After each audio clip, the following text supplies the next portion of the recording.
Check, check. 1, 2, 3, 4. Let's go!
Former rider grade Chris Getzlaf joining us. How are you, Getzy?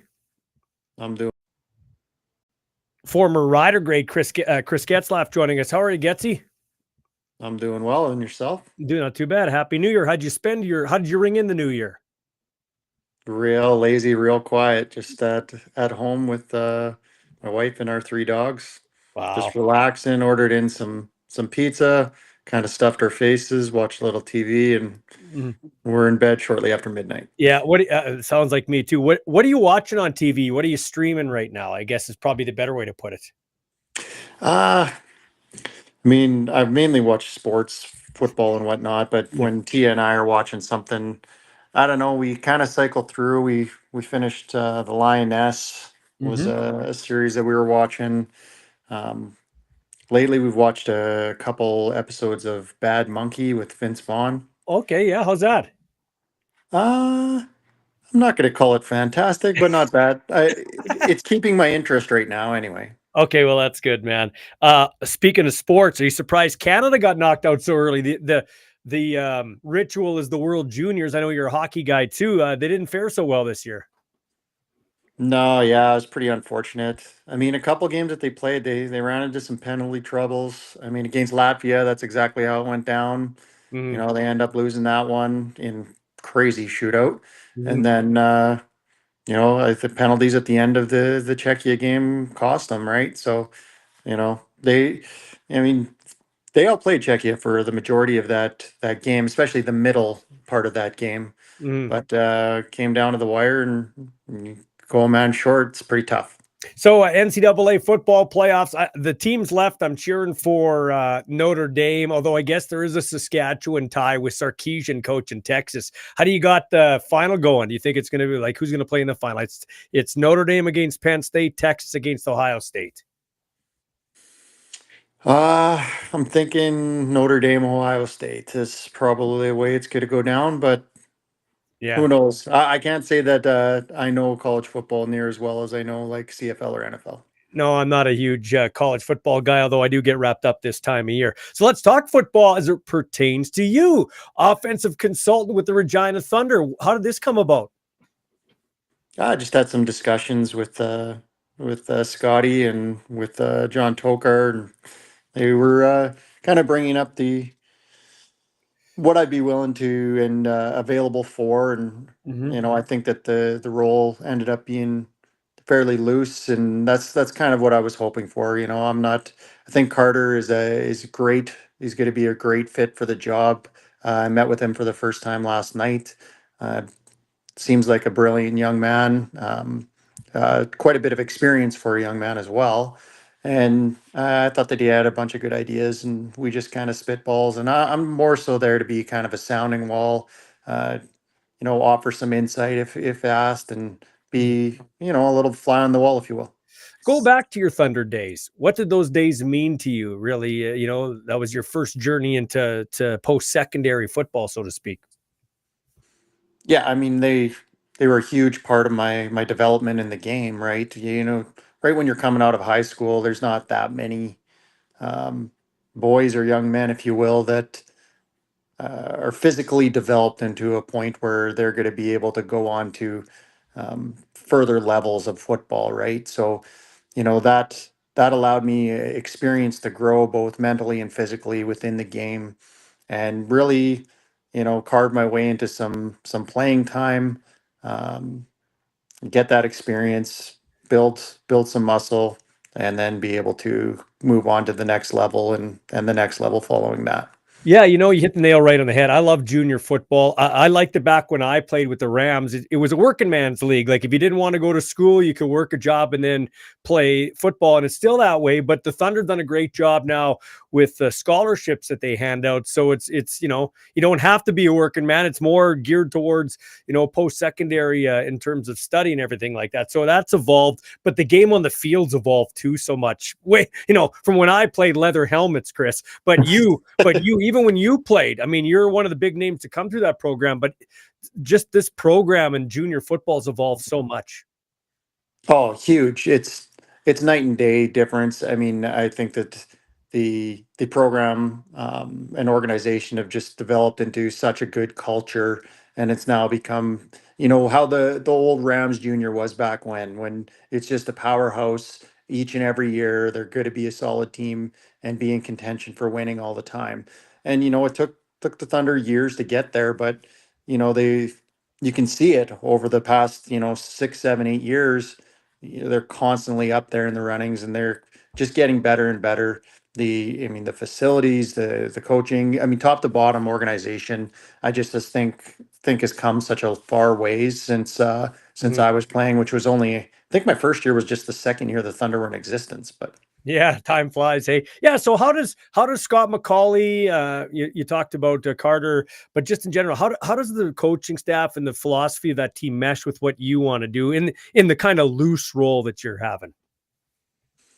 I think the biggest thing is that, Scotty's a guy that his dedication and his work and how he approaches that team makes everybody want to be great around him, right? Mhm. He's going to be able to bring in players that want to play for him, coaches that want to coach with him, because you can just see that anyone that's willing to put in that kind of time and that kind of effort into helping a team out, everyone wants to rally behind a guy like that, right? Mm. So.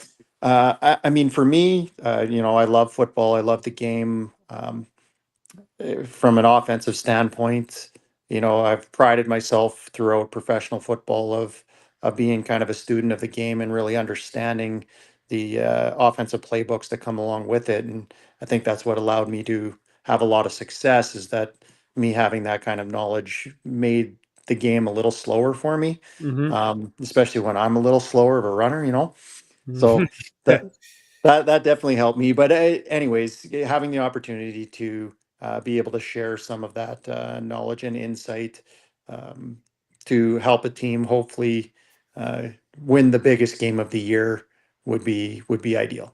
You weren't a blazer. You kind of snickered there. You weren't a blazer, but I would put you in a category of Jerry Rice. Now, just hold on a second here. Here's what I mean. Here's what I mean. Jerry Rice was never a blazer, but he ran a 4.6 through his whole pattern. Like he had great body control. He didn't really have to slow up in his brakes. Like it was a 4.6 right through. You never saw Jerry Rice never get to a football. I'd say Chris Getzlaf would be the same way. And they always used to call you Gumby because your body, like the D-back could never read your body because it was just contorted in different ways. I don't know if you'll be able to teach that, but I see the smile on your face. So I would say you'd probably agree with some of the things I'm saying there. Oh, I totally agree. Is the way that I was able to run with my hips is really unorthodox, and yeah, it's one that I don't even think you really try to teach that, because Yeah. it's just fundamentally not correct, right? So, the way that I was able to run that, it helped confuse DBs a lot because they focus a lot on your hips. So Mhm. if you can have your hips point in one way and run another way, that makes it really hard on a DB. So Yeah. I'm thankful that my body allowed me to do something like that and help me get open. So I'm a young receiver with the Regina Thunder or a veteran guy. What's one piece of a common advice you'd give to a receiver right now playing the game? I would say the biggest thing is that the further along that you get in football, the more mental the game becomes. The tighter the physical attributes from player to player get, right? The younger you are, you're going to have, a kid or a young man that is well ahead of everybody in their physical development, and that's what makes them really good. And the further that you get along in football, that gap really closes and the separation comes down to the mental aspect of the football game. So, my advice is to be able to understand the playbook from right to left, each and every position as a receiver, because the more that you know, the more that you can do, the more valuable you are, and the more opportunity that you're going to get. Mm. If you can be trusted to be slotted in at any receiver position, especially if you're a young receiver, you know, not everyone gets to get on the field right away. I didn't, Mhm. right?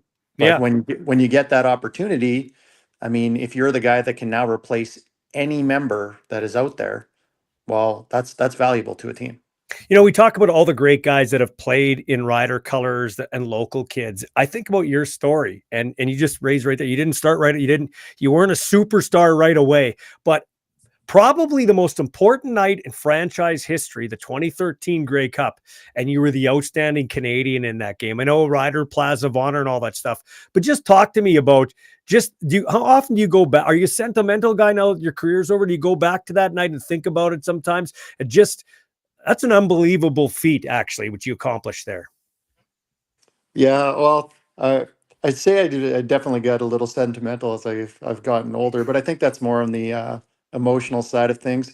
Really, um, that journey, that day, how that all came together. Yeah, of course you think about it. It's kind of the pinnacle of what you're trying to do each and every year. You're trying to win the Grey Cup, getting the opportunity to do that at home where I'm from, on the team that you grew up playing for, and and that you've been playing for several years leading up to that, Mhm. in front of the best fans that there are. I mean, how can you really top that, right? It's as good as it gets. Yeah. Okay. Two more quick questions for you. So I'm talking about you being a coach, and you're going to be a mentor to these next generation of players, which is cool. Who is that for you as a coach? Was there one coach, maybe an amateur or pros, or a couple of coaches that really helped you along the way that you kind of say, yeah, that guy really helped me? Ah. It's hard for me to just kind of pinpoint one. I think that you pick up a lot of things from numerous coaches over the years, or you should be able to. I mean, Davin Cavisto was my very first football coach, and then he coached me again when I was in grade 12 Hmm. on the high school team. So, he taught me a lot about, you know, dedication and what's the word for it? Uh, Perseverance. not discipline. Sorry, Okay. discipline. Hmm. Yes, he was big on the discipline side of things. So I don't know, he helped get focused in that regard. And then I mean, someone like Sean Reeder when I was on the Thunder, he's a receiver coach, but he helped me a lot with like stride training and stuff like that in the off season where we were doing our running programs. And then I mean, you just end up with so many guys that end up giving you tidbits of information. Josh Shaw when Hmm. I went to the Thunder. Um, and then, how many guys did I come across playing professional football as well? Not to mention the players that are also, because the longer that you get playing, now your players are able to also give you those tidbits of information. So I don't want to pinpoint one coach. I think there was several that helped in my development. So you're going to be coaching, helping out on the offensive side, obviously with an expertise in receivers. And you were a great receiver yourself, and there was, some fan twos yourself. But there's a new wave of those Canadian superstar receivers, and you're smiling like a butcher's dog. So as a former player, you must enjoy watching, Canadian receivers be highlighted, and I like it for the game because a guy coming up with the Thunder or maybe a rival team, they see like a Getzlaf coach and they're inspired. And then they say, hey, I could be the next Getzlaf because look what's happening in the league now. Yeah, I think it's incredible. And I mean, I think that the growth has been happening for years. And once you're in a midpoint of a season and your top two receivers in the league are both Canadian, I think that's pretty exciting. So it just speaks to the development of the game up here and how much training and everything has evolved for the younger generation to come up and excel in the pro game. Yeah, okay, and lastly, you're not getting paid to help out. You're doing it because you want to give back. You've given back a lot. See all the time at the Thunder, at the Thunder dinners, and at the helping out with the Regina Red Sox when I've been emceeing. Your brother and you were on the stage and gave back your time. Where did that come from, and how important is it to you to give back to your community? I mean, I think that giving back and building a community that wants to give back itself, is a foundation of a great city or a great province. I mean, uh, for me, you know, being able to play for a dream team, playing the sport that you love and make a career out of that, just kind of opened up more opportunities to be out in public and to um, speak really, Hmm. whether that's in classrooms or that's banquets or you name it. And I just thought that it was a great opportunity to be able to obviously flourish in those skills for one, because not everybody can just get up in front of people and just talk. Um, but two, to be able to be at these different events and help, raise money for this charity or that charity or for this football team, whatever it is, right? There's Mm. just so many opportunities for it. And um, when you get in a position where you're playing for the provincial team, um, you're also wanted at those places, which is a nice feeling too. Hey, one more. Have you gotten better? I think you've gotten better at this. Have you gotten better, you feel, at this? Talking, interviews, on the stage? Because you're a very interesting guy, but you're very measured with your words. Like, you have an economy of words and you're very measured. I like to ramble and I'm wacky and all that stuff. We're polar opposites, but we get along. But do you kind of feel like you've gotten better at this? Yeah, I think so. I think that Yeah. really you're going to get better at anything with experience. The Mhm. more time and more effort and the more experience that you have in something, you're just naturally going to get better at it. And Mhm. that's the way with everything. Work, sport, Yeah. anything. Awesome, man. Hey, thanks for your time, Getzy. I'm happy to see you back with the Thunder. You're one of the big names to help build that program in its infancy, and you're back to push them over the top, going for their second national championship. Take care, my friend, and Happy New Year. Happy New Year to you.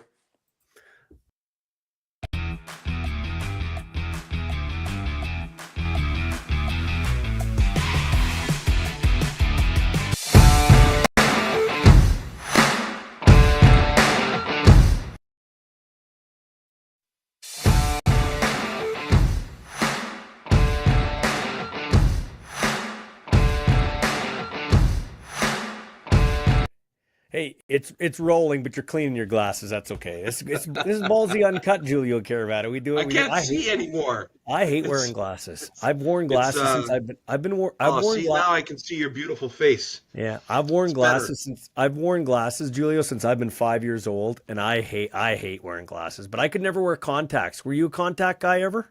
No, I didn't. I've never had to wear glasses up until I turned 50. Once Yeah, I turned 50, then my eyesight started to go. yeah. No, So I've it been was bad. yeah, But it was what's funny? Funny about eyesight. So here's a funny story. Uh, my son had glasses when he was 5. Then his eyes corrected, but then they started to go bad, and he played his first 2 years of. So check this out. He played as a receiver here in Canada and switched to defensive back in America. So different game, yeah. NCAA, and didn't tell me that his eyes were, because he's worried about his parents and expenses. Okay, give the kid credit, but he played his first 2 years defensive back NCAA and he couldn't see. Like he It's couldn't so see. I funny. said, "Do you want to get contacts?" He got contacts. He goes, "I'm not kidding." He goes, "Fuck, Dad, it's a totally different game." Hey, you know what's funny? I just had this conversation with my daughter. Exact same thing. She can't see the other side of the field in playing soccer. Soccer, yeah. That's hilarious. I That is know. funny. Hey, and before we roll tape here, we were talking about the Landman. I'm really into this show. I've watched the 8 episodes. You didn't realize there's a couple more left. At least Yeah. that's what I Googled. But so Billy Bob Thornton is a weird dude. He's been married 6 times. You think when you're on your third, it's you. Like, look in the mirror. So he's a weird dude, but man, in that show, he's a great actor. Oh, that role was tailor made for him, man. He plays that really, really well. It Yeah. was one of those ones I kind of stumbled on, Ballsy. I didn't really, when it first kind of came out, I wasn't really, Mhm. so my wife and I were kind of just searching for something to watch, and we started watching it, and man, oh man, I'm addicted now. So thanks Yeah. for telling me, because I didn't realize that there was 2 more episodes. Yeah. I thought, because I saw an interview with him, and he Yeah. was saying something about, well, is there going to be a season 2? And well, we don't know whether. I was thinking, season 2. I thought I saw the last episode, and Yeah. it was when they blew up they were out in the middle of the desert, and the army blew up the one van. Cartel. Yeah, the Yeah, cartel van. Yeah. yeah. So Yeah. there's was that the last one? That was the last one that I saw too, but I Okay, Googled it. I said, weird way to end it. yeah, it's like, there's got to be a cliffhanger here. And yeah, they say the the last episode, the 10th one is is on the 12th. So I'm assuming as we're talking right now, it's the 5th, the Sunday. So I think a live one goes tonight and then another one in a week. So I think there's cool. 10. Well, yeah. So anyway, I didn't get you on here to talk about Billy Bob Thornton, bad eyesight, and dirty glasses. I got here to talk about the BC Lions. Now I had Buck Pierce on this show when he was just hired. I like that. I like that hire. How do you like it? Well, I like it. Here's the thing about like with guys like Buck and Mark Killam's another one. These guys have proven that they've been very, very good at what they've done. Offensive coordinator, special teams coordinator, whatever you want to say. It's time, and this league needs it for those next young set of coaches to get these kinds of opportunities, right? Rather than recirculating some people. I'm happy for Buck. I mean, all signs point that he's going to be a very good head coach, but we don't know. I thought, there's been a number of different guys that have gotten head coaching jobs, and you say, oh, this guy's going to be good, and they don't turn out to be good. So, but I'm excited to, I think, Buck's been around. He's a great leader. He was a great player, and he's evolved into a very, very good offensive coordinator, and I'm excited to see what he brings to the table as a head coach. Yeah, me too. As it relates to the coaching staff, though, it's interesting because Benavides is now the D coordinator and Ryan Phillips has been demoted. Yeah. What do you make of that? Yeah, that's a sticky situation there. I won't lie. I was a little surprised that Ryan decided to come back. I thought that he would maybe try to find an opportunity somewhere else, but I'm happy he is back. It's kind of the way this league goes, and they're trying to go in a different direction. And I know Mike Benavides for a long time, and Mike's had a lot of successes as a defensive coordinator. He did a really good job in Ottawa and in Edmonton. I don't think they had the complete team there, but I thought his defense has played very, very well. So I'm excited for him to get that opportunity. Ryan is still a guy that's got a tremendous amount of experience, and I know that Mike's gonna lean on him for advice and how to do things from that secondary standpoint. Mm-hmm. But overall, I like the staff. It's going to be a new fresh look for this team, and it's going to be interesting too now as we head into free agency what that's all going to look like and how Ryan Rigmaiden and Buck Pierce, I'm sure they've met a bunch of times about how they're going to formulate this roster. I've never been a big fan of a guy being a head coach and a coordinator, either offensive or defensive, because I think just you run the chance of alienating half of the team, because if your offense has a bad day and you're the offensive coordinator, then you're really not praising the defense. You're pissed off because your offensive team didn't do so well, right? So you run that risk. I know why they do it in the CFL.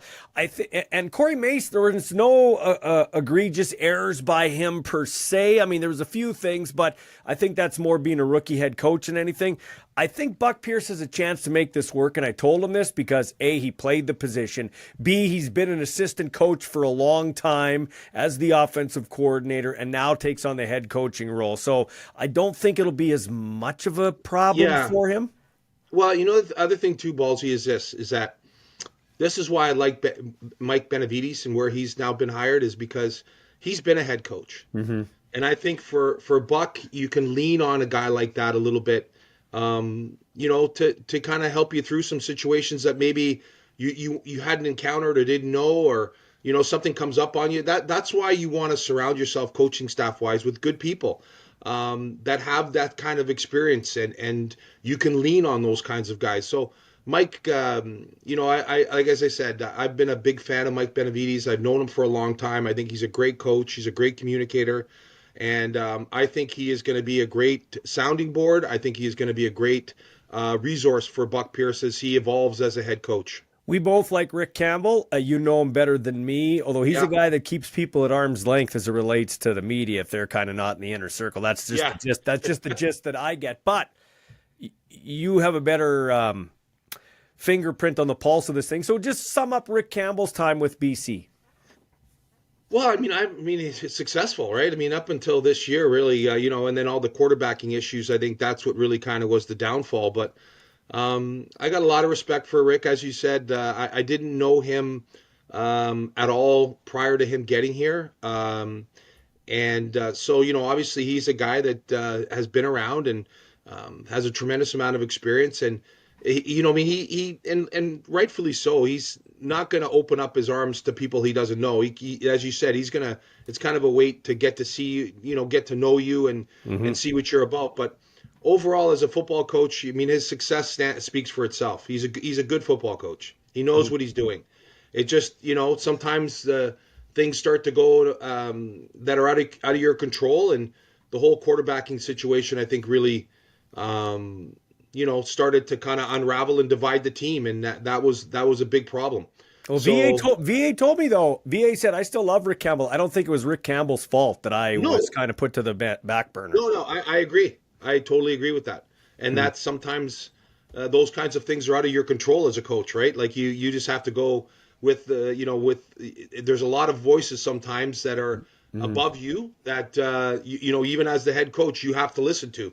Yeah. So, Rick's too good a coach. He's going to land on his feet somewhere. It'll be interesting to see where. But sometimes getting these kinds of opportunities to sit back for a year and grow as a coach, and because that's one of the things too that I always enjoyed talking to Wally Buono about this kind of stuff, because Wally was always thinking long term, and he how the game evolves, and you've got to evolve with it, and more importantly, I think, Ballsy, I'd like to hear what you have to say about this, the kind of athlete that is now out there. It doesn't matter what sport, but it's different. How you approach the athlete, how you talk to the athlete, how do you motivate the athlete, and that's still going to continue to grow and evolve because of all the things that are happening now in college football.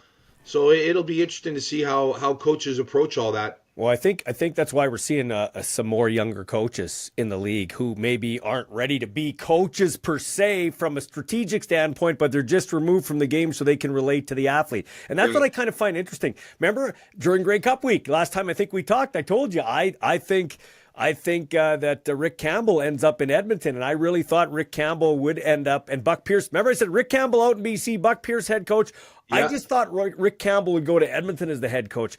Not that I don't think Mark Killam doesn't deserve a chance, but they need to win, and they need to win right away. And I thought Rick Campbell with the Campbell name would be established there in Edmonton. So I'm surprised a little bit they went the Killam route instead of Rick Campbell route. I totally agree with that. I mean, I said right from the very beginning that I thought Rick was going to end up there, and the reason I said that was because I thought that Edmonton and Chris Morris and the new ownership they were going after that old Eskimo way, right? They wanted to bring back the guys it was a big part of their history, and they wanted to rebuild that history. So, it all made sense even too when Ed Hervey got hired, right? Mm-hmm. That Rick was going to be the next guy. He made a lot of sense. But you're right.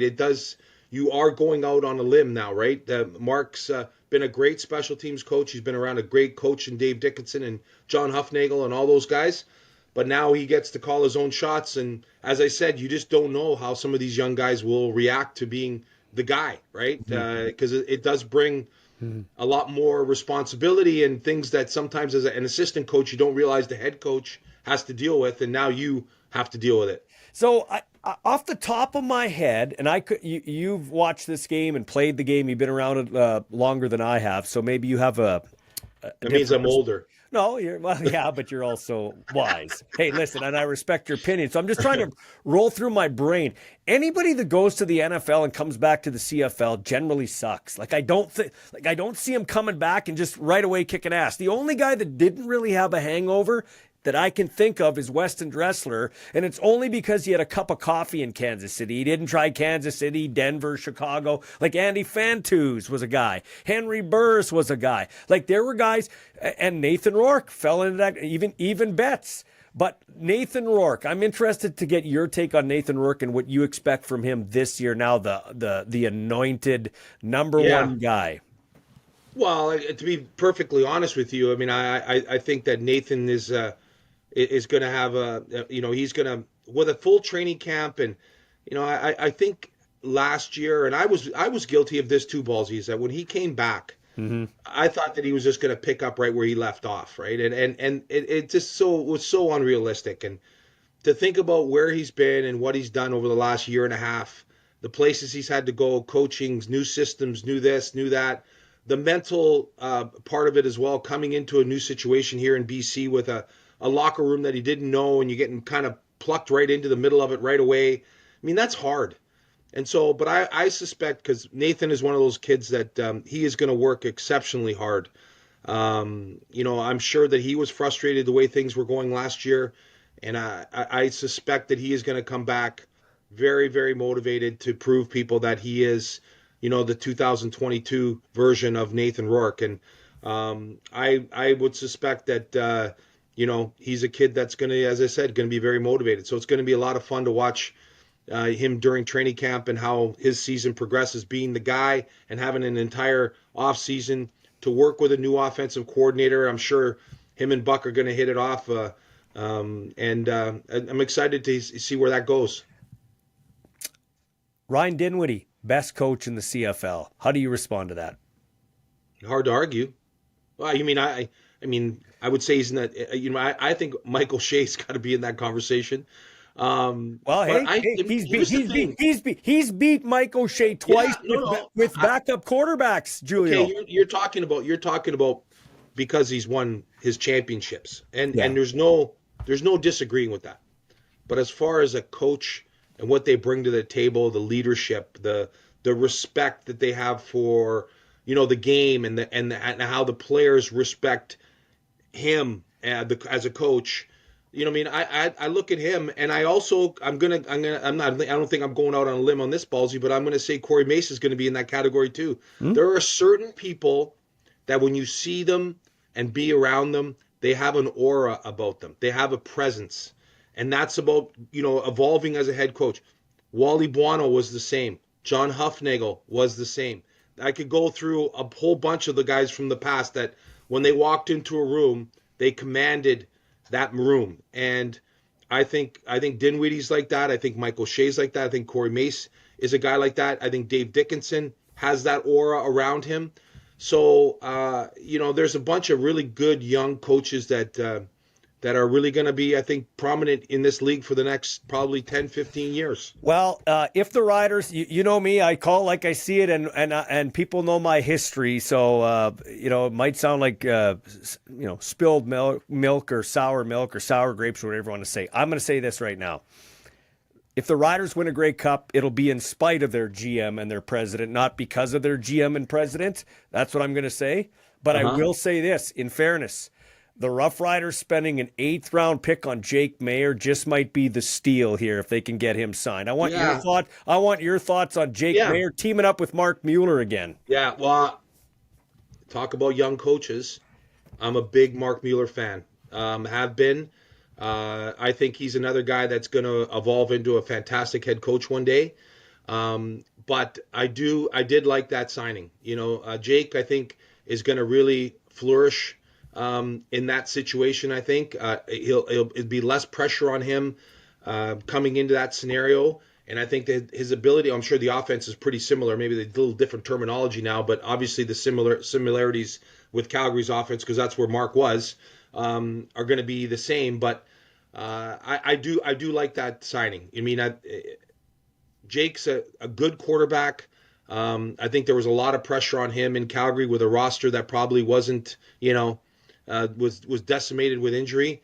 But I think the new scenery for him is going to do him a world of good. So that was, again, a smart pickup on their part. They needed to fill that hole, and they've done it in a big way. Speaking of filling holes, what do you think of the next commissioner? What do you think? When do you think we might see that? And who do you think, what do you want to see in the next commissioner, I guess? Well, I think every time this kind of comes up, and first let me say I thought Randy did a great job. You talk about a guy that was accessible, that loved the game. And, sure, as always, when, a guy in that situation leaves, there's always going to be critics about. The one thing I appreciate about Randy is that they tried to grow the game. And sure, some of the things might not have worked out the way they wanted to, but at least you try. So that's what I appreciated about him.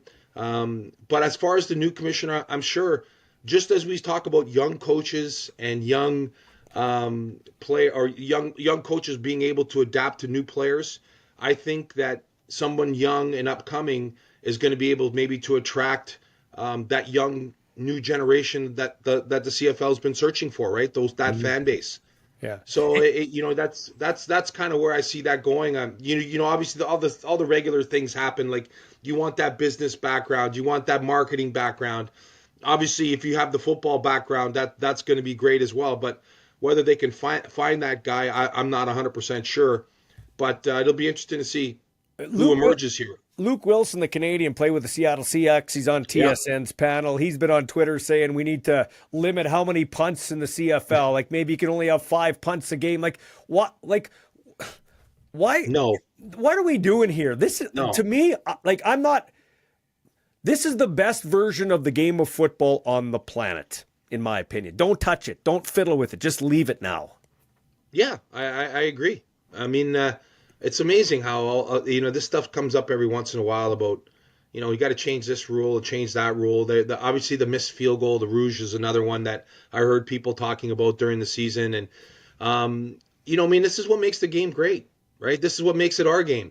Mm-hmm. Limiting the amount of punts. Are you kidding me? Like, yeah, I don't know. I don't agree with that.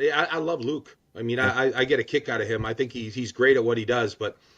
You think about the ramifications of that if your offense is struggling and you take your 5 punts early and then afterwards you're stuck on your own 4-yard line and you can't kick. Like, come on, it doesn't make any sense. The dollars cover up a lot of warts in the NFL. Like I'm watching the NFL. I watched a 4-minute video, like a 4-minute review in the Tampa Saints game that kind of bogged the game down when Tampa's trying to scramble to make the playoffs, which they did. But I'm saying to myself, dollars to dollars, dimes to donuts, the CFL is better officiating than the NFL. Well, I mean, the other thing too is that the league down there, they've put so much money into, the end zone cameras now. You see those the pylons now? Yes. They got like 4 different cameras coming out of that thing. It's amazing. Yeah.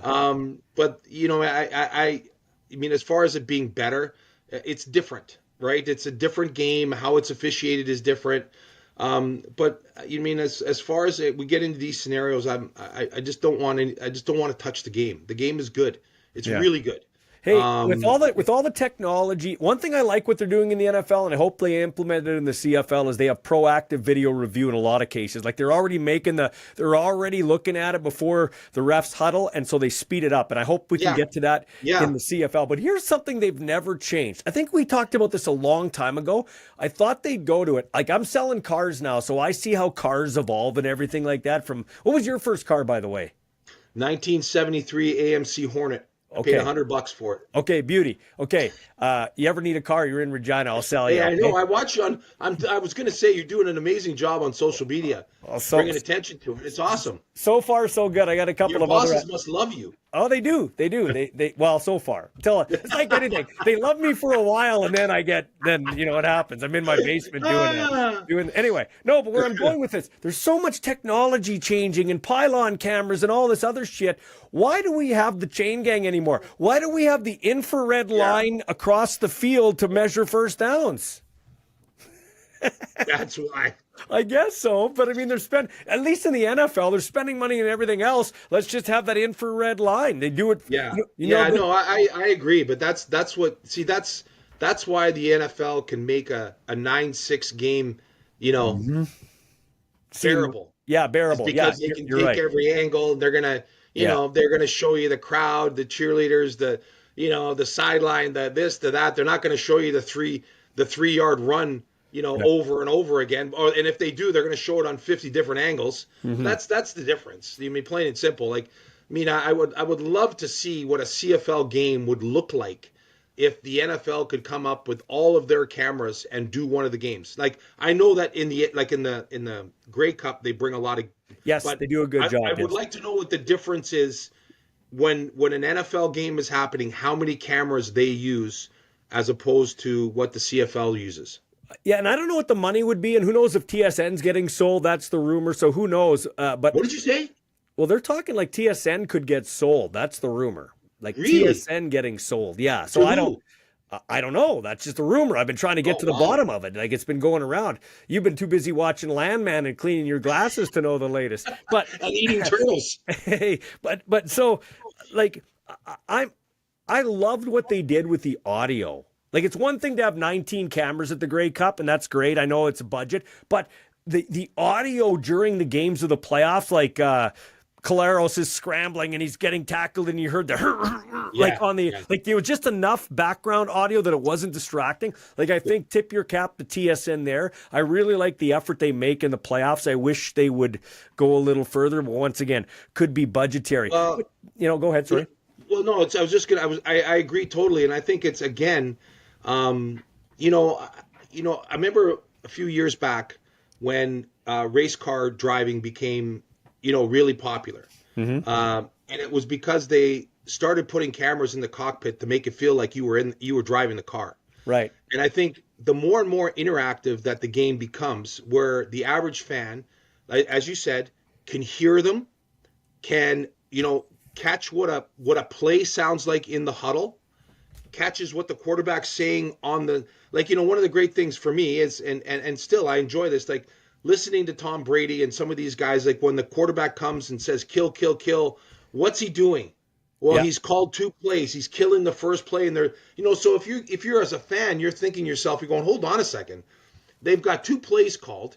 He's going to kill the first play, and we're running the same play. We're running a different play, maybe to the other side, or So there's a lot as a player that you really need to think about. It's not just as simple as calling Ace Wright 61 Oakland. There's a lot going on, and so for me, that's what I enjoy, and that's a part of that interaction that you're saying, that interactive mentality, and having the players mic'd and listening to them. It's anything you can add the value to the fan. I'm on board for all of that. So I'm wondering if it's TSN and what's going on with TSN that we haven't, because they're the main broadcast rights holder, that we haven't had a schedule release. Because if I'm not mistaken, last year it was in December, and they're really missing the window here. Like, you want to keep right after the Grey Cup, you want to keep the CFL talk going. You got to keep it going. I know there's been some moves here and there, VA Jake Mayer, but you want to keep it going. Yeah.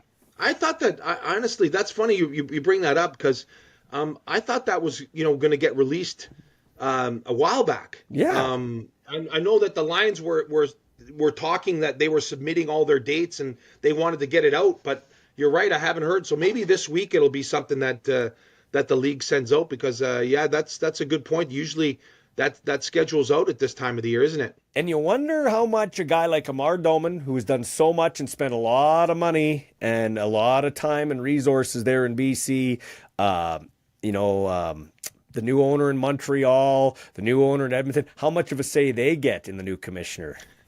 Well, I'm sure you're absolutely right. They're going to have a big say. Yeah. In where the direction of this league, and you're talking about 3 very powerful people right there on their own. And so in these kinds of situations where they have money invested, the simple fact is they're not going to allow somebody else to make those decisions. They're going to have a big input as far as where they want to see the league go and who's going to do it. And as we both know, when you're a successful businessman like that, you surround yourself with good people. And I'm sure that the person that emerges out of this is going to be someone that is going to be very, very qualified. Okay, so I'm going to make my Super Bowl prediction here, okay? I'm going, so the playoffs are basically set here. As we talk, Minnesota and Detroit are playing, and last I saw, Minnesota's losing to Detroit. Detroit's banged up, though. I'm going to go Ravens-Eagles Super Bowl, with the Ravens winning and Lamar Jackson getting his due. Here's how I think it's going to happen. Chargers won today, my Chargers. They're going to play Houston. They'll beat Houston. They'll beat Houston. They're going to go to Kansas City and beat Patrick Mahomes and the Chiefs, who aren't as good as their record would indicate. And then it'll be the Harbaugh Bowl for the AFC Championship. And Jim, the Chargers aren't good enough to beat the Ravens. And then the Eagles got a great team. Well, here's the thing. I got a sneaking suspicion that Josh Allen may have something to say about that. Yeah, he might. He might have a little something to say about that. I do like your pick of the Chargers, not just because they're your team, but I do like that idea that there is going to be someone that's gonna upset somebody. They're like, and they're a very good team, right? Like they've got all the necessary ingredients. But I got a sneaking suspicion this might be Josh Allen's year. So out of the AFC, I'm going to go with Buffalo. And the NFC, I don't know what it is about Philly. I just can't. I don't know. I just don't see them putting it all together. Like, don't get me wrong, they're a good team. Yeah. I just don't see it. To me, I think it's going to come down to Minnesota and Detroit. I think Detroit would be a great story because what Dan Campbell's done there and how they've rebuilt not only that team and organization, but for the city and what it would mean for that city that's really never really had this kind of a team before would be a great story. What about, and you can go back on this podcast, one of my very first ones, I said, now he can't win the award because they've changed the way you can win the comeback player. It has to be because of injury. So it'd either probably be Joe Burrow or the Chargers' J.K. Dobbins. But Sam Darnold. I was going to say, how do you not say Sam Darnold? You can't, but he can't win because he didn't come back. He just was on a team. He didn't come back from injury. I got you. Now there's that's a good. I'm glad you brought that up because I will say this about Sam Darnold. He's a perfect example of sometimes what's wrong with the NFL, and I think they're starting to maybe change it a little bit. Is that just because you draft a kid 3rd overall and you make him the face of your franchise and you put him in a city like New York or wherever they have to play, there's so much pressure. Bryce Young is another example. Yeah. Like sometimes it takes these guys a few years to get there, to get it, to understand it. It's the hardest position to play.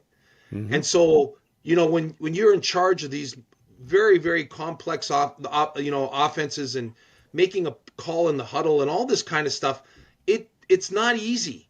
And so for some, it takes a little longer.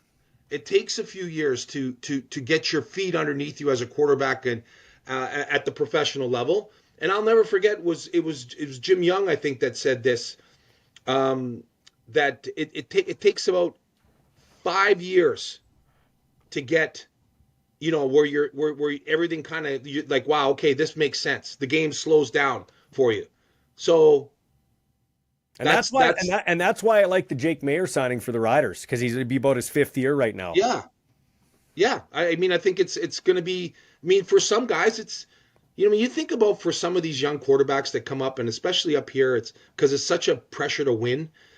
There's never anybody. When was the last time, Ballsy, you heard somebody in the CFL say to their fan base, "Hey, you know what? We're going to go with a young quarterback, and we're going to have a young team, and we might have a couple of years where we're going to struggle a little bit, but we're going to be good in a few years." No, that's why the Riders are. And he's a friend, and he had an all-star season, but that's why the Riders are with a 39-year-old quarterback in Trevor Harris, because they got to win. Like they had a decent year last year, and the fan base is not showing up. They're down 5,000 season tickets. Yeah, no, you're right, but you can see my point. Like, you put a young quarterback in there, and if you give him a couple 3 games and he doesn't do well, they're moving to the next guy. And so for some, it takes longer than that, right? It's just you just get more and more comfortable, and the game slows down. Yeah. And I look at Sam Darnold. That's what makes me. I'm happy for the guy because he always had the physical talent. Yeah. He just didn't have the right situation, and being around the league the way that he has been, and now getting a great opportunity. Now, what do you do there? Yeah. What do you do there? You're well. You gotta give him. You gotta pay him. You gotta bring him back. But if you're Sam Darnold, here's one for you. If you're Sam Darnold, suppose the Raiders. I'm just throwing the Raiders out there. Suppose the Raiders offer you $51 million, a year, because a lot of people are saying his contract's going to start with a 5, and I don't think Sam Darnold's better than Baker Mayfield. Baker Mayfield's a pretty good quarterback, and he's making $33 million a year. Okay, but he's probably going to warrant a 5 at the start of his contract.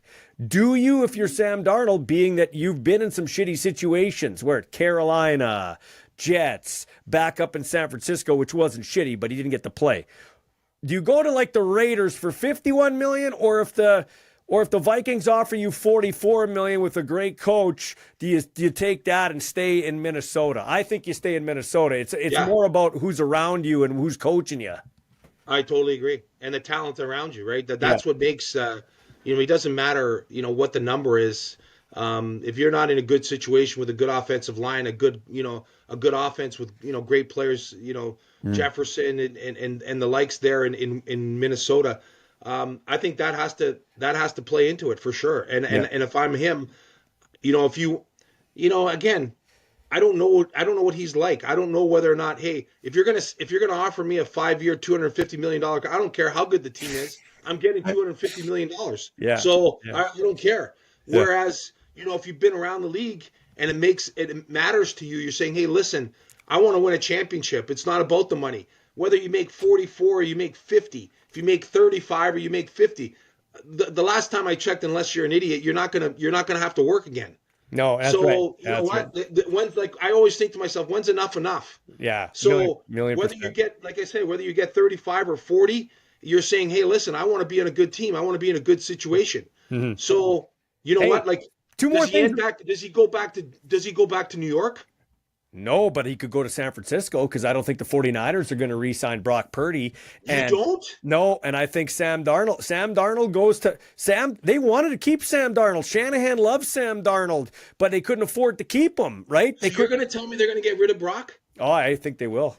For sure. Oh. Sam Darnold's way better than Brock Purdy. Way better than Brock Purdy. The other thing, too, though, Brock is he had a tough year. We talk about a team that was decimated by injury. Yeah. Come on. Like, that's a tough situation. Yeah. But man, oh man, what's his next deal? Like, because there's someone out there that's going to pay him. Yeah. What's his next deal start with? I don't know. If you say 5, I wouldn't give him a 5. I wouldn't give him a 5. He's a systems quarterback. Hey, lastly, tying in CFL, NFL, Sean McDermott, if the Buffalo Bills don't win, he's fired. He's got to be fired. I don't fire people on my show, but I will say they'll do the Rick Campbell to him because I take those. Really? Yeah, I mean Rick Campbell's a great coach, but he couldn't get his team over the hump.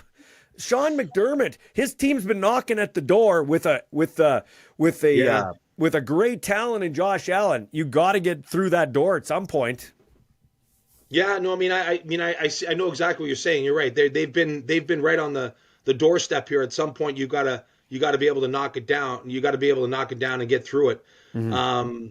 So you mean but the other problem is this: you've got a great team, you've had great success. Okay, now you're going to go and hire another coach. Who do you hire? Well, I don't know. Well, who do you hire again? Well, who's out there that you think is going to get? Don't say Bill Belichick. Why not? Why not? He's got a deal where he could leave at any time, and his son could take over as the head coach because his son's the DC there. He wants that. He wants that Don Shula coaching record. Don't. You think so? He doesn't. Oh, for sure. He might not go this year. Who else? If you don't get Belichick, who else? You're going to say Mike Vrabel? You mean he's going to be probably the next head coach in New England or New York? Pete Carroll. Pete Carroll. He wants back. I like him. I like Pete Carroll in Chicago. Yeah, he wants back. Okay, 2 more quick points. So the Chicago Bears are a tire fire, but lost in all of this is I think Kerry Joseph has done a nice job as quarterback's coach with Caleb Williams. Caleb Williams has had a decent season. He's thrown for a lot of yards. He hasn't been there. He hasn't been the real reason they're not winning. But the sad thing is about football is Kerry's going to get tossed out to the curb. You just know what's going to happen. They're just going to do a clean sweep here in the offseason. And then the other part of that too is, like, I'm sure because Kerry's been down there for a few years now. Mm-hmm. And usually when you've been around there and as you say, he's done a good job, is that you're more than likely have made enough connections that you're going to get another job somewhere. And if he decides to stay in the NFL and continue his career there, then I'm sure he's gonna resurface somewhere in the NFL. He reminds me a little bit of if you remember Mike Johnson used to be a left-handed quarterback with us way back in the day. Mm-hmm. He's a guy that has had a long career in the NFL and in college because of that very fact that he was able to establish relationships, and he just kicked around the NFL and NCAA and got some big jobs. So I could see Kerry doing that as well. Lastly, what about we're talking football of all types. The Texas Longhorns, coached by former Rider quarterback Steve Sarkisian. Cal Murphy told me once that Steve Sarkisian couldn't break a pane of glass with a pass. Well, he can certainly coach. Yeah. What do you make of that? There's a guy that was not a spectacular quarterback, and he's coaching a big program now. Yeah, and you don't evolve into those situations unless you're really good at what you do. Yeah. And I know he has personal issues, and I'm glad to see that he's kind of been able to get past all those things and become a very, very good coach. And that, plain and simple, that's what he is. He's a very good coach. But the other thing I was going to say to you was, the other day I was watching, I don't know what team it was because there's so much football on these days, but they had a kid on there, and as soon as they said his name, he said he's going to be the new offensive coordinator at UCLA. And I think he played in Saskatchewan. Was there a kid named Tino Sinceri? Yes, he was the quarterback. Yes. For the Riders. Yes. Tino Sinceri, yes. Yeah, he, I think, is going to be the new offensive coordinator at UCLA, if I'm not mistaken. Yeah, and you can look it up, but I'm pretty sure and I think that's what they said on the air. So Seth Dagey, old Rider quarterback, I think he's at Virginia, if I'm not mistaken. So really, yeah, it's amazing, right? It's amazing. Yeah. But it's generally the guys like that. Even look at the hockey coaches. Like Wayne Gretzky wasn't a great coach. Yeah, usually the backups. Magic Johnson wasn't a great basketball coach. The only guy that I can think of that was a great player, like a superstar, that was a great coach off the top of my head in any sport was probably like Mike Singletary turned into a decent guy, but the guy, Larry Bird with the Indiana Pacers. Larry Bird, yeah. I mean, think about it. Think about if you're Tom Brady, you're coaching a guy. Why can't you make a pass like that? Or Wayne Gretzky coming over the line. Hey, kid, why can't you button hook, make a blind pass over 3 sticks across the zone? Yeah. Like it's the scrappers, it's the third string quarterbacks, it's the second string quarterbacks, right? Yeah, because they usually spend a lot of time preparing and getting ready for games and see the game from the sidelines. I agree. Like a lot of those guys, like so goalies and third and fourth line players, like those kinds of guys in hockey. I totally agree. I mean, the backup quarterbacks usually do make good coaches down the road. And it was interesting though when I heard his name, I was like, God, I know that name, and then I kind of put it together, and they. So, anyways, it's interesting that usually when you're a great player, it doesn't convert into being a great coach. And like we've said, we've seen many cases of it not being successful. So, who'd make speaking of quarterbacks, lastly, we could talk for hours. You know who'd be a great commissioner? Henry Burris. Oh, wow. Yes. Or Michael Clemens. He'd be good, but I don't know that Toronto would let him go. But Henry's the kind of guy that, yes. Young guy, knows the league, gets both sides, the players and everything. I know he maybe doesn't have the business background, but he'd be a great guy. And the other part too is like that part of it, when you have the ownership that you have now, or you really, those guys are going to handle that business part of it. As far as, you want a guy who's out front that can talk and is very personable and can, be the face of the league. And, I think Henry would be outstanding. You talk about a guy that, I don't know if there's a person out there that has a bad word to say about Henry Burris. The guy's he's amazing. How about Justin Trudeau? He's going to be out of a job soon. That'd be quite a story going from prime minister to the commissioner of the CFL. Let's leave it at that. Hey, Giulio, thanks for your time, man. Thanks, buddy.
Actually, is that better? I think I found the problem. I hit a button.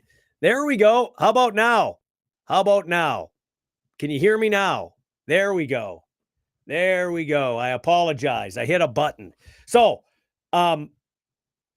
what I was saying is Luke Wilson has kind of gone on a tirade, the former NFL tight end and analyst on TSN with Jay Onright. He's kind of gone on the offensive against the CFL, or saying this is the year of the CFL and he wants to change some of the kicking rules and everything like that. But and he wants to go on a podcast, but not a CFL controlled podcast, so to speak. So I've reached out to him on X. We'll see if the former tight end in the NFL, Luke Wilson, will join me here. I'd love to get his thoughts on the CFL. I'll give him mine.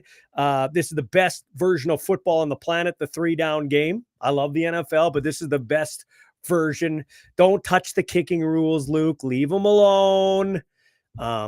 You got to do something with the ball on every play almost in the CFL. Keep the rouge, keep it all. Don't move the goalposts. Why are we need to promote it better. That's what we need. We need promotion. We need more things like this. And with that in mind, I'm not going to name the team, but I've been trying to line up somebody from a certain CFL team. And I tried once and got the time change wrong. That was on me. The second time, it was a situation of circumstance where we couldn't line up. So I asked today if I could have said person on the show, and I was denied. So then I said, okay, can I have any other day? I'll be flexible. Just give me a heads up. And here's what I got. No, I've tried to line this up twice, and I'm not lining it up a third time for a out-of-market guy. Well, I got news for people in the Canadian Football League, and I love the CFL. You know that. Look at all the stuff over my shoulder, okay? The CFL is not such a big deal that they can turn down any interview requests, okay? Especially from what I would consider a reputable, I'm biased, but a reputable guy that has been a fan and covered this league for over 40 years. If you combined all my time, it actually would be probably 44 years a fan and covering it for almost another 30 years, okay? And the team I'm trying to cover is not exactly selling the joint out. That's all I'm going to say, okay? And out of market, this is social media. This is the new world. It's not traditional media. It's the new world. You're never out of market when you are on social media. So no, I'm not out of market. And I can't believe, and I don't think it has anything to do with the person I'm trying to interview. It's just the marketing person of this team, the communications person. Are you drunk? Like, you need all the help you can get. You should be begging people to interview your players and coaches and GMs and presidents and mascots. You should be begging them. If this is, I agree with Luke, Luke Wilson, this should be the year of the CFL. That's not how you make it the year of the CFL. That's a joke. Maybe one day I will reveal who I'm talking about. Right now, I have a vested interest in the sense that my son is trying to get into the league. So I don't want to piss off said team. But I do call it like I see it, and eventually I will call it like I see it. But every opportunity, you're right, Mike, every opportunity to talk, you should talk football. By the way, Cole Frank from the United States asked me who I think is going to win the FCS championship.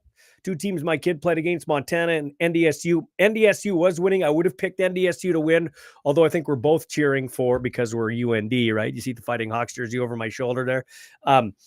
We are cheering for Montana, but I have to be honest. Anyway, Cole, that CFL helmet over my shoulder, I've got an extra one. I am going to send you it. I have not forgot you. I awarded that to you a while ago. So Cole Frank, you will be awarded that CFL helmet. All right. That is going to do it for my time. Coming up on the next edition, we got the offensive coordinator of the Regina Thunder. That'll be our friend Carter Gusway. And we're going to chat with, I just lost my train of thought. who are we going to chat with, Ballsy? Come on. What'd your producer say? Oh, wait, I am the producer. Carter Gusway and Ryder Varga, who just got traded today. BC Lions traded him and a pick to Toronto for Dejon Allen, offensive lineman. So hopefully that works out for Ryder. He goes from an expensive city to an even more expensive city. Wow. Thank God he's got an engineering degree. Maybe he's got a lot of opportunities off the field there. So we'll talk to him tomorrow. And we might catch up with the hot stove with Bob Stauffer, too. The Oilers on a road trip here, on a roadie there in Boston next, then Pittsburgh. So we'll run into him as well. Some other CFL news. Pete Robertson cut by the BC Lions. The Elks are going to use the elk logo as kind of a secondary logo, but they got a wood, like they call it a wood form Edmonton Elks logo that they unveiled. You'll see it all over social media. I don't know. I prefer they went back to the old name and just went double E. I mean, that's just me, but I'm a 52-year-old white guy. What do I have? I don't have a say in it. Just my thoughts. And yeah, you heard at the end of that interview with Giulio, I said the next commissioner could maybe be Justin Trudeau's because he's out of a job. Yeah, he's resigning. But it's going to be a long goodbye. He has to prorogue the parliament so his team can find a leader so they can get back in the race for the polls for the election. So it's not about Canadians, what's best for the country. It's what's best for the Liberals. And it's always been that way with that clown show, Justin Trudeau, who, by the way, with his dad, 1A and 1B, the worst prime ministers in Canadian history. Bar none. I'll argue that till the end. But it is, listen, and you know me, I'm a Trump supporter. I wanted Trump to win. I love the fact he was trolling Trudeau, maybe kind of pushed him over the edge, the whole 25% tariff and all that stuff. He's not going to charge a 25% tariff to his biggest trading partner. But, and Donald can stop with the 51st state is Canada. But I do think this, BC, Alberta, and Saskatchewan, equalization payments, nada. We're propping up the rest of the country. Maybe we should seriously push the envelope, though, and say we're going to leave and go be a part of the United States so we can get some action out west here. So we can get people to treat us like they treat Quebec and bend over backwards. Because out west, we're floating the rest of the boat here in this country. I'm a Canadian. I love Canada. Trudeau did his best to ruin this fine country. Hopefully, with a new government and a new identity, we can get shit changed around here in Canada. But that's a joke. That is a joke what the Liberals have done and what they continue to do. Drag it out. And don't even get me started on Singh. That guy kept Trudeau in power just so he could get his pension. That's just the way I feel. Anyway, Mike says the Liberals suck. He's an Ontario Conservative member. Way to go, Mike. Thanks for paying attention to the show. Tell all of your friends. Yeah. So I do appreciate all the sponsors, including Paul Waldo at Royal LePage and Regina getting the real estate game with a 3-time Grey Cup champ, former Thunder player, Husky player, Alouette rider, 306-502-5355, Gerhardt Studios, and the Boys Next Door window cleaning with Nathan and Landon, also snow removal and that track Christmas lighting, which we got hung up and a lot of people have gotten hung up. You do it once, it costs some money, but you do it once and it's done. So check out the Boys Next Door for all those services. All right. Thank you very much for taking time out of your schedule. I apologize for the technical difficulties. I scrambled from Crestview Chrysler, where I sold another car today, to Wenyu and Amber Zhao. Thanks to them for their business. And if you buy a vehicle from me at Crestview Chrysler in Regina from now till the end of the month, you're in the running for 2 tickets to the Riders Home opener, courtesy of Ballsy, former voice of the team, and an obsidian green Joe jersey, which I will try to get autographed. That'll do it for my time. Oh, I didn't mention NFL, Black Monday. Doug Peterson out in Jacksonville. Gerard Mayo lasted 1 year in New England. Belichick for all those years, and then Mayo out. I bet you Bill Belichick in North Carolina smiling like a butcher's dog. Gus Bradley fired as D coordinator of the Indianapolis Colts. I didn't see quickly if Brian Daboll got punted in New York with the Giants, but I wouldn't be surprised if he's going to.